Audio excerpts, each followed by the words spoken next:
Bismillahirrahmanirrahim. Assalamualaikum warahmatullahi wabarakatuh. Baiklah anak-anak, pada pertemuan kali ini kita akan masuk pada materi berikutnya, yakni Kingdom Plantae atau kita sebut sebagai dunia tumbuhan. Ayo, ada yang tahu nggak di sini tuh gambar apa aja? Nah, habis ini kita pelajari ya. Yang pertama, kompetensi dasar pada materi ini adalah pertama, mengelompokkan tumbuhan ke dalam divisio berdasarkan ciri-ciri umum serta mengkaitkan peranannya dalam kehidupan. Jadi di sini kita akan mempelajari apa sih ciri-ciri umum dari tumbuhan. Beda nggak ya ciri-ciri tumbuhan itu dengan kingdom sebelumnya yang kita pelajari, yakni tentang kingdom Monera, Protista, ataupun virus. Kemudian di sini kita juga akan mempelajari apa saja peranan dari plantae atau tumbuhan dalam kehidupan sehari-hari. Kemudian kompetensi dasar yang berikutnya yakni kita akan menyajikan laporan hasil pengamatan dan analisis fenetik ataupun filogenetik tumbuhan serta peranannya dalam kehidupan. Untuk mempermudah, peta konsep pada materi ini meliputi yang pertama, tumbuhan secara garis besar dibagi menjadi 3 kelompok, yakni tumbuhan lumut atau bryophyta, tumbuhan paku atau pteridophyta, kemudian tumbuhan berbiji atau spermatophyta. Tumbuhan lumut atau bryophyta dikelompokkan lagi menjadi 3 kelompok, yakni ada lumut daun, lumut hati, kemudian lumut tanduk. Sedangkan untuk pteridophyta atau tumbuhan paku dibedakan menjadi 4. Ada paku purba, paku ekor kuda, paku kawat, serta paku sejati. Sedangkan yang terakhir, spermatophyta atau tumbuhan berbiji dibagi menjadi 2. Ada tumbuhan biji terbuka, sedangkan yang kedua tumbuhan biji tertutup. Tumbuhan biji tertutup atau yang disebut dengan angiospermae di sini dibagi lagi menjadi 2 kelompok, yakni ada tumbuhan monokotil dan yang kedua tumbuhan dikotil. Gimana? Bingung nggak? Kita ulangi lagi ya. Secara garis besar, tumbuhan dibagi menjadi 3. Ada tumbuhan lumut atau bryophyta, ada tumbuhan paku atau pteridophyta, kemudian ada tumbuhan berbiji atau spermatophyta. Yang pertama kita bahas tumbuhan lumut atau bryophyta. Dia dibagi menjadi 3 kelompok, yakni ada lumut daun, ada lumut hati, kemudian ada lumut tanduk. Sedangkan yang kedua, tumbuhan paku dibagi 4. Ada paku purba, paku ekor kuda, paku kawat, serta paku sejati. Yang terakhir, spermatophyta atau tumbuhan berbiji dibagi lagi menjadi 2, yakni gymnospermae atau tumbuhan biji terbuka, serta angiospermae atau tumbuhan biji tertutup. Dan angiospermae di sini dibedakan lagi menjadi 2 jenis, yakni tumbuhan monokotil atau belah tunggal, kemudian tumbuhan dikotil atau biji berkeping 2. Paham ya? Sekarang kita masuk pada materi berikutnya. Yang pertama, kita masuk pada ciri-ciri plantae. Yang pertama adalah eukariotik. Masih ingat nggak apa itu prokariotik dan eukariotik? Kita singgung pada materi awal dulu di bab 1. Betul sekali. Eukariotik dia adalah organisme yang dia inti selnya ditutupi oleh membran. Sedangkan prokariot, kalau kita ingat dulu, dia adalah sel di mana selnya intinya itu tidak ditutupi oleh membran. Jadi kalau eukariot, dia mempunyai membran inti sel, sedangkan kalau prokariot, dia adalah sel yang tidak mempunyai membran inti. Kemudian yang berikutnya adalah multiseluler. Multiseluler ini adalah digunakan untuk menyebut organisme yang tersusun dari banyak sel. Berbeda dengan pembahasan kita yang dulu kita bahas mengenai Monera, bakteri, di mana dia merupakan organisme uniseluler. Selnya hanya tersusun dari 1 sel saja. Sekarang ketika kita bicara plantae, kita masuk pada organisme-organisme yang bersifat multiseluler. Ketika dia dikatakan multiseluler, berarti artinya apa? Berarti dia bersifat makroskopis, yang bisa dilihat langsung oleh mata. Kemudian ciri yang berikutnya adalah klorofil. Klorofil atau zat hijau daun di sini itu berhubungan dengan ciri plantai yang berikutnya, yakni fotosintesis. Kenapa? Karena tumbuhan nggak bisa makan sendiri. Coba kalian bayangkan, kalau ada animal, kambing, dia bisa makan ya, makan daun-daunan, tapi kalau tumbuhan makannya dari mana? Nah, nutrisi dari tumbuhan diperoleh dari proses fotosintesis. Kemudian yang berikutnya adalah dinding sel tersusun atas selulosa. Dinding sel, ayo, kingdom apa yang dia juga mempunyai dinding sel? Protista punya nggak? Punya, betul. Jamur punya nggak? Oke, tapi meskipun mereka punya dinding selnya sama nggak? Berbeda, Cah.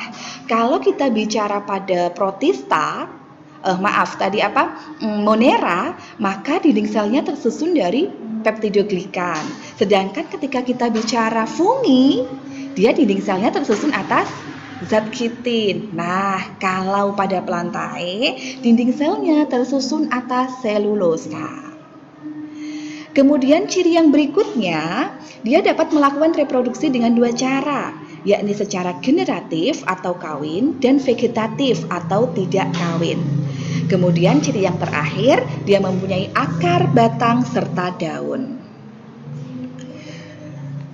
Kemudian kita masuk pada klasifikasi plantae. Pembagian plantae di sini banyak jenisnya. Sekarang kita membahas klasifikasi plantae didasarkan ada atau tidaknya jaringan pembuluh. Jaringan pembuluh di sini kalau pada tumbuhan disebut xilem dan juga phloem. Oke, berdasarkan ada atau tidaknya jaringan pembuluh, tumbuhan di sini dibagi menjadi dua. Ada tumbuhan berpembuluh atau disebut tracheophyta, kemudian tumbuhan tidak berpembuluh atau non-tracheophyta. Tumbuhan tracheophyta contohnya adalah Pteridophyta atau tumbuhan paku, serta Spermatophyta atau tumbuhan berbiji. Sedangkan untuk tumbuhan yang non-tracheophyta contohnya adalah lumut atau Bryophyta. Klasifikasi yang kedua didasarkan atas struktur tubuh. Di sini tumbuhan berdasarkan struktur tubuhnya dibedakan menjadi dua. Ada tumbuhan berkormus atau disebut Cormophyta, serta tumbuhan bertalus atau disebut Talophyta. Tumbuhan berkormus atau Cormophyta di sini dibagi dua. Kelompoknya ada dua, yakni Pteridophyta serta Spermatophyta, yakni tumbuhan paku serta tumbuhan berbiji. Sedangkan untuk tumbuhan Talophyta, anggotanya cuma satu, yaitu golongan tumbuhan lumut atau Bryophyta. Sekarang klasifikasi kalau kita lihat berdasarkan filogeninya. Jadi dulu nenek moyangnya tumbuhan itu pertama kali adalah golongan Charophyceae atau alga hijau. Kemudian yang selanjutnya muncul yaitu adalah golongan lumut atau Bryophyta, kemudian disusul oleh golongan paku atau Pteridophyta, kemudian disusul oleh Gymnospermae, dan yang terakhir adalah Angiospermae. Nah, ini kita ulang lagi bahwasanya secara garis besar plantae dibagi menjadi tiga, yakni Bryophyta, Pteridophyta, serta Spermatophyta. Sekarang kita masuk pada materi berikutnya, yakni adalah golongan yang pertama, Bryophyta atau tumbuhan lumut. Bryophyta mempunyai ciri yang pertama, dia merupakan organisme peralihan antara Cormophyta dan Talophyta. Ayo, masih ingat nggak tadi? Apa sih Cormophyta dan Talophyta itu? Cormophyta merupakan organisme tumbuhan di mana dia tadi merupakan tumbuhan berkormus. Jadi dia mempunyai akar, batang, dan daun sejati. Sedangkan untuk Talophyta, dia adalah organisme bertalus, di mana dia tidak mempunyai struktur akar, batang, ataupun daun sejati. Nah, Bryophyta di sini merupakan organisme peralihan antara Cormophyta dan Talophyta. Kemudian yang kedua, dia berada pada habitat yang lembab. Kalian sering menemukan lumut ketika musim kemarau atau musim penghujan. Musim penghujan kan? Nah, di sini mengidentifikasi bahwasanya lumut hanya bisa tumbuh pada tempat yang lembab. Kemudian yang kedua adalah non-tracheophyta, di mana di sini lumut tidak mempunyai organ pembuluh, jaringan pembuluh, yakni xilem ataupun phloem. Kemudian dia juga hanya mengalami pertumbuhan memanjang atau hanya mengalami pertumbuhan primer. Kenapa? Karena dia tidak mempunyai struktur yang memungkinkan lumut itu bisa tumbuh membesar. Salah satunya dia tidak mempunyai kambium. Kemudian yang berikutnya, lumut mengalami metagenesis. Metagenesis adalah proses pergiliran keturunan antara fase generatif serta fase vegetatif, antara fase kawin dengan fase tidak kawin. Jadi berbeda dengan golongan animal yang kita sering lihat, contoh bebek. Dia hanya akan mengalami reproduksi secara kawin atau generatif. Berbeda dengan tumbuhan. Tumbuhan nanti bisa melakukan reproduksi secara kawin dan tidak kawin secara bergiliran.